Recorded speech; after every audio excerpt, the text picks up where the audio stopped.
Nous comprenons bien que le médiateur d'une telle loi, le médiateur, ne puisse plus être un homme, fût-il prophète comme Moïse.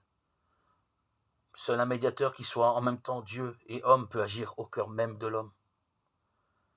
Le cœur de l'homme a quelque chose de si grand que même les démons ne peuvent agir de l'intérieur. Ils peuvent bien nous mettre des imaginations dans la tête, et cela a une puissance certaine sur nous, mais ils ne peuvent pénétrer au fond même de notre cœur. Dieu seul peut entrer dans la liberté de notre cœur.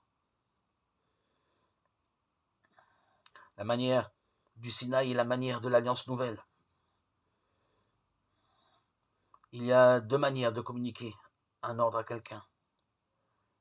La première consiste à agir sur lui de l'extérieur, par exemple, en faisant connaître à cette personne ce que nous voulons.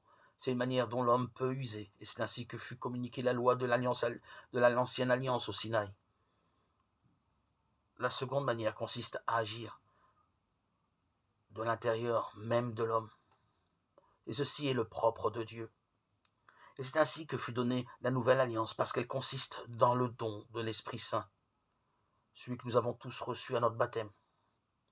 Cet esprit, d'une part, instruit de l'intérieur, et d'autre part, incline la volonté à bien agir. L'Épître aux Hébreux, chapitre 8. Voilà quelle est la merveilleuse nouvelle alliance dont nous sommes les bénéficiaires.